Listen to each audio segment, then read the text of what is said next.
Aduh dek, masa gitu jadi capek kamu? Siap salah bang, saya sudah lama nggak lari bang. Tahu bang, masa dekat kayak gitu aja udah capek sih. Yaudah lah yuk, kita masuk dulu, kita Siap, res. Bang. Siap izin bang.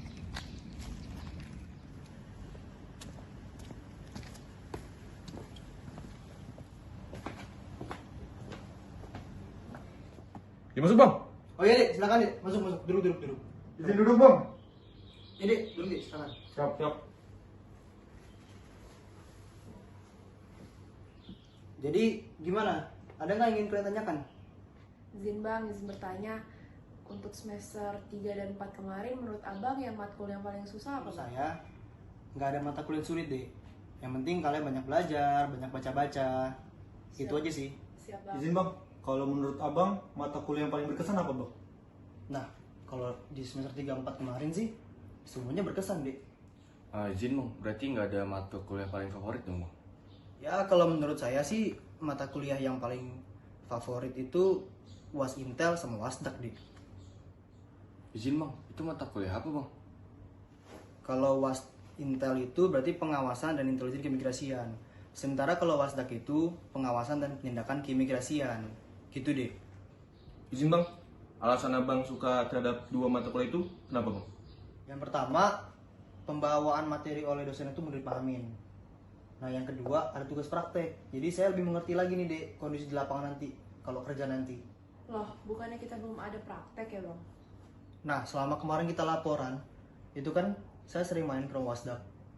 Nah, itu saya nyari data di lapangan, sekalian menanyakan hal-hal yang berkaitan dengan tugas praktek saya.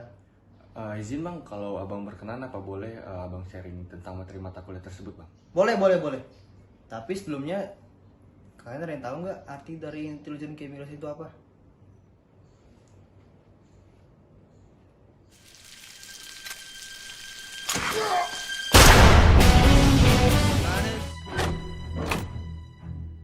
Maketh man. Bukan. Jangan ngebayangin James Bond atau Kingsman. Siap salah bang. Intelijen keimigrasian itu pengertiannya di pasal 1 angka 30 Undang-Undang Nomor 6 Tahun 2011 tentang keimigrasian. Nih, coba kamu baca. Siap bang. Menurut pasal 1 angka 30 Undang-Undang Nomor 6 Tahun 2011 tentang keimigrasian, intelijen keimigrasian adalah kegiatan penyelidikan keimigrasian dan pengamanan keimigrasian dalam rangka proses penyajian informasi melalui analisis guna menetapkan perkiraan keadaan keimigrasian yang dihadapi atau yang akan dihadapi. Gimana? Paham nggak pengertiannya? Siap, paham bang. Nah, simpelnya intelijen keimigrasian itu berarti pulaji. Pulaji bang. Iya, pulaji artinya pengumpulan, pengolahan, dan penyajian data keimigrasian. Nah, tentunya semua itu tetap diatur di peraturan-peraturan kita U611, PP nomor 31 tahun 2013, serta Permen dan Perdirjen IM lainnya. Sampai sini paham? Siap, paham bang. Izin bang, kalau untuk praktek bagaimana bang? Nah, kalau kemarin tuh abang dapat 6 tugas praktek dengan 6 tema berbeda. Siap bang. Yang pertama itu, abang dapat tugas menjelaskan tentang pengawasan dan intelijen keimigrasian perihal pemberian DPRI atau paspor ke WNI. Nah, dalam hal ini masuknya ke dalam pengawasan administrasi D. Untuk yang pasti, tugas kita itu memeriksa kelengkapan berkas, keabsahan berkas, dan berkas tersebut diverifikasi, lalu melakukan proses wawancara dan penginputan data ke SIMKIM. Izin bang, untuk tata caranya bang.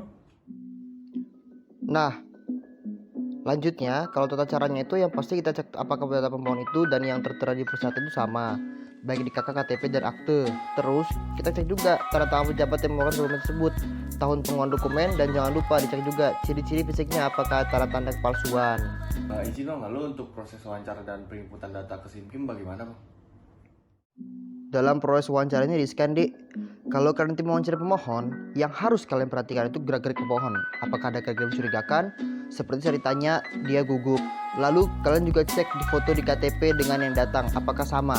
Dan kalian tanyakan juga tujuan si pemohon keluar negeri itu untuk apa, siapa yang membiayai dia, serta apakah dia ada penjamin di sana. Dan juga jangan lupa tanyakan apa pekerjaan dia di Indonesia. Fungsinya ditanyakan kerja dia untuk apa bang?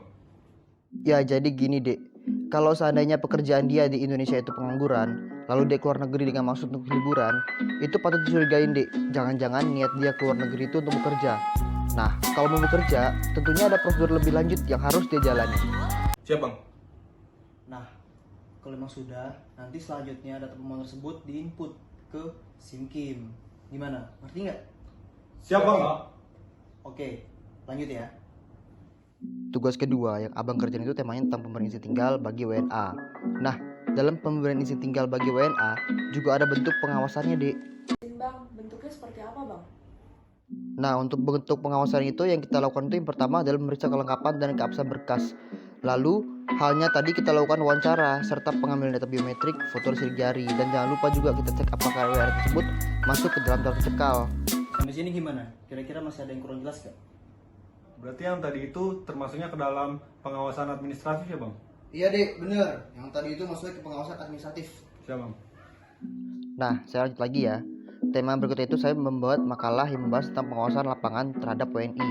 Jadi, kemarin itu saya nggak langsung diterjun ke lapangan, tapi saya mengamati hal-hal tersebut di Kanwil Jaksel. Dan saya bertanya tata caranya sama petugas imigrasi di Kanwil Jaksel, Dek. Ini bang, untuk tata caranya bagaimana ya bang?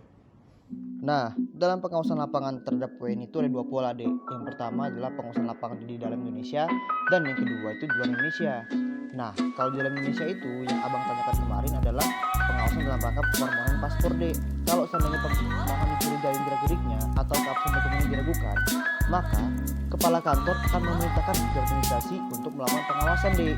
Nah, pejabat imigrasi tersebut melakukan rapat persiapan untuk kegiatan pengawasan.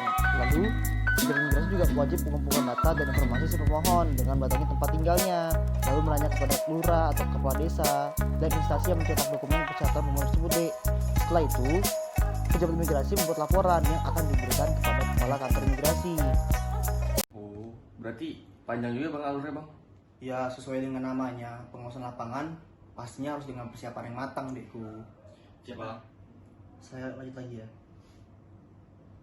Di tema selanjutnya ini sama juga kayak tema sebelumnya, Dek. Tapi yang diawasi ini sekarang adalah warga negara asing. Jadi pengawasan lapangan terhadap warga negara asing. Serius bang? Juga ada pengawasan lapangan untuk WNA? Pastinya ada juga, Dek. Karena kalau kita nggak melakukan pengawasan lapangan, nanti WNA tersebut bisa bablas dong. Nah, saya jelasin ya. Pengawasan lapangan terhadap orang asing yang dilakukan di Indonesia itu bertujuan untuk melakukan pengecekan keberadaan orang asing, kegiatan orang asing, dan kelengkapan dokumen perjalanan serta izin tinggal yang dimiliki oleh orang asing tersebut, Dek. Kalau tata caranya sama bang? Kalau tata cara beda, Dek. Dalam pengawasan lapangan terhadap WNA itu bisa dilakukan secara periodik atau secara sewaktu-waktu, serta dapat dilakukan secara terbuka atau tertutup, Dek.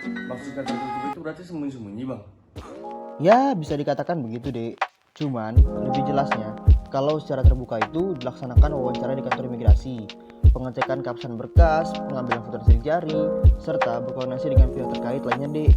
Kalau tertutup itu melakukan kegiatan seperti wawancara namun tidak memberitahu identitas kita, lalu melakukan pengamatan, pelacakan, pembuntutan, serta penyamaran dan penyusupan.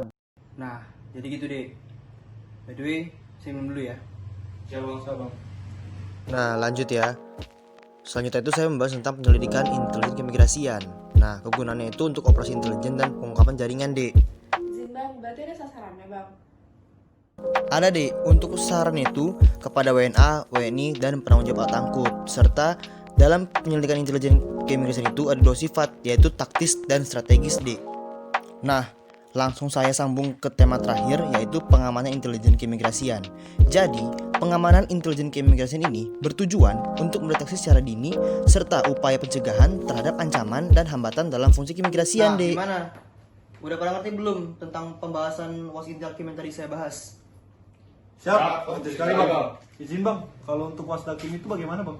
Nah, untuk wasdakim itu ada di video selanjutnya, bro. Maksudnya bang? Maksudnya bersambung.